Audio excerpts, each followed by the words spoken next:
গরম কফি পড়ে যাওয়ার কারণে মেঘের হাতের কবজির কাছের কিছু অংশ লাল হয়ে গেছে।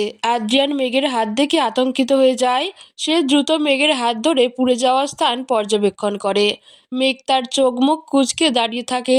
তার পুড়ে যাওয়া যন্ত্রণার চেয়ে বেশি আদ্রিয়ানের হাত ধরায় অস্বস্তি হচ্ছে। আদ্রিয়ান মেঘের হাতের কবজির মধ্যে আঙুল দিয়ে ছুঁয়ে দেয়।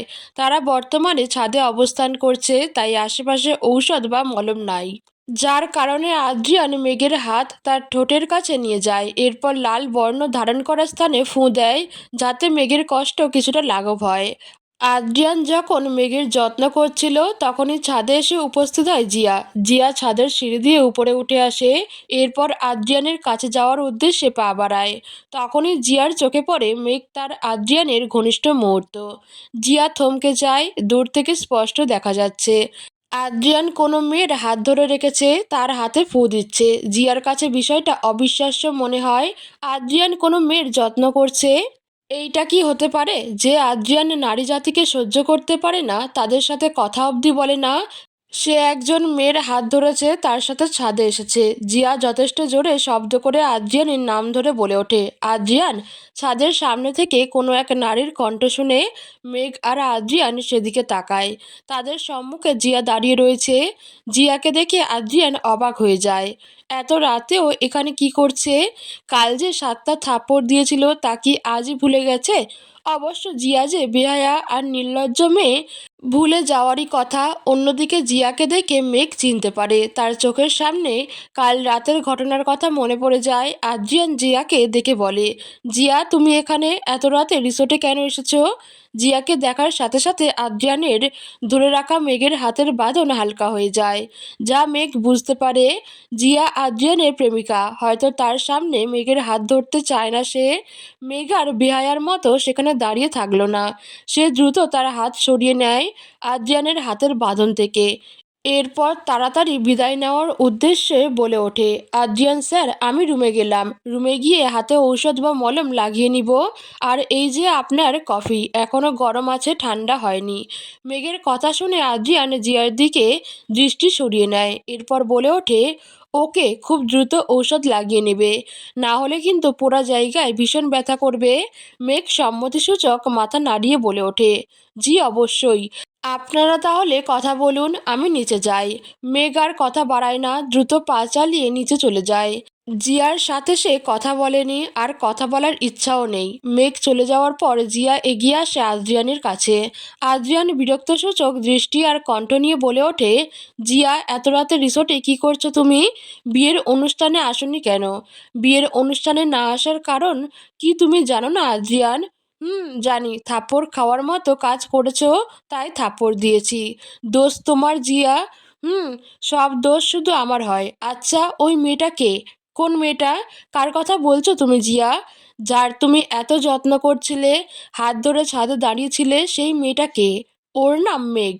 মেঘ আদ্রিয়ানকে স্যার বলে সম্বোধন করেছিল, আর ওর হাতে কফির মগ ছিল, যার কারণে জিয়া মনে করেছে মেঘ যখন কাজের লোক আদ্রিয়ানকে কফি দেওয়ার জন্য ছাদে এসেছে। জিয়া বলে, ওই মেঘ নামের মেয়েটা কি এই রিসোর্টের কাজের লোক? নতুন জয়েন করেছে? জিয়ার কথা শেষ হওয়ার আগেই আদ্রিয়ান বলে ওঠে, মেঘ রিসোর্টের কাজের লোক নয়, ও কারানের বউ আবিয়ার বন্ধু। বাংলাদেশ থেকে স্কলারশিপে পড়াশোনা করতে আমেরিকায় এসেছে। মেঘের প্রতি যে আদ্রিয়ানের আগ্রহের বিষয়টা জিয়ার নজর এড়ায় না। কিন্তু সে বেঁচে থাকতে আদ্রিয়ান শুধুমাত্র তার জন্য কারো নয়। জিয়ার মেঘের বিষয়ে কথা বাড়ায় না। সে অন্য টপিকে কথা বলতে শুরু করে। মূলত কাল রাতের ঘটনার জন্য সে আদ্রিয়ানের কাছে ক্ষমা চায়। 7টা থাপ্পড় খেয়ে তার শিক্ষা হয়ে গেছে। সে তার ভুল বুঝতে পেরেছে। তা জিয়া স্বীকার করে। জিয়া বলে, I am really sorry Adrian. কাল রাতে তোমাকে এমন করে কিস করা উচিত হয়নি আমার। আমাকে তুমি ক্ষমা করে দাও। ভবিষ্যতে এই ভুল আর কখনো হবে না আমার দ্বারা। জিয়ার মাপ চাওয়ার বিষয়টা কিছুটা অবিশ্বাস্য লাগে আদ্রিয়ানের কাছে। তবে সে জিয়াকে ক্ষমা করে দেয় না। আদ্রিয়ান শুধু বলে, it's all right Zia, but further যেন এমন ভুল না হয়। তুমি ইরফান স্যারের মেয়ে, তোমায় এখন কিছু বললাম না। আমি তোমার সিনিয়র ডক্টর হই, তাই আমার সম্মান দিয়ে চলবে তুমি। জিয়া আদ্রিয়ানের সামনে অনুতপ্ত হওয়ার নাটক করে বলে, অবশ্যই আদ্রিয়ান। আদ্রিয়ান ঘড়ির দিকে তাকায়, সময় প্রায় রাত 11:30। কাল সকালে আবার কারান আর আবিয়ার বৌভাতের অনুষ্ঠান রয়েছে, যার জন্য তাকে ভোরে ঘুম থেকে উঠতে হবে। আদ্রিয়ান বলে ওঠে, ওকে জিয়া, আমি রুমে গেলাম, আমার ঘুম পেয়েছে। তুমি কি রিসোর্টে থাকবে, না বাসায় চলে যাবে? রিসোর্টে থাকবো না, বাসায় চলে যাব, কাল সকালে আবার আসবো। ওকে, তুমি থাকো, আমি যাই। আদ্রিয়ান ছাদ থেকে নিচে চলে যাওয়ার উদ্দেশ্যে পা বাড়ায়, তখনই জিয়া তার হাত ধরে ফেলে। আদ্রিয়ান পিছনে ঘুরে তাকায়, জিয়ার ধরে রাখা হাতের দিকে রাগী দৃষ্টিতে কটমট করে তাকায়। জিয়া কিছুটা ভয় পেয়ে হাত ছেড়ে দেয়। জিয়া ভয়ার্ত কণ্ঠে বলে ওঠে, আদ্রিয়ান, এত তাড়াতাড়ি রুমে গিয়ে কি করবে তুমি? চলো না একটু ছাদে আড্ডা দেই, একান্তে কিছু মুহূর্ত কাটাই। আদ্রিয়ান জানতো জিয়া বেহায়া, ও শত ক্ষমা চেয়েও ভুল স্বীকার করার পরও নির্লজ্জ থেকে যাবে।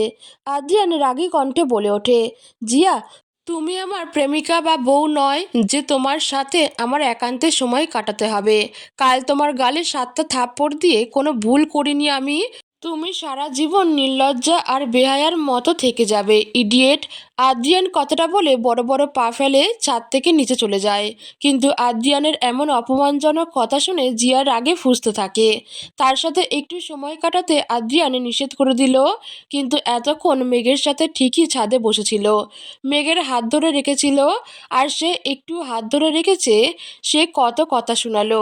জিয়া প্রতিশোধের মনোভাব নিয়ে বলে ওঠে, আদ্রিয়ান রেদওয়ান, তুমি আমার, তোমার স্পর্শ করার, হাত ধরার, কিস করার অধিকার শুধুমাত্র আমার আছে, শুধুমাত্র আমার। You are only my. মেঘ তার রুমে প্রবেশ করে, শব্দ করে দরজা বন্ধ করে দেয়, এরপর দীর্ঘ নিঃশ্বাস ছাড়ে, কিছুটা নিজেকে ধাতস্থ করে। মেঘ নিজের মনকে শক্ত করে, এরপর প্রতিবাদী কণ্ঠে বলে ওঠে, মেঘ, তুই নিজেকে শান্ত কর।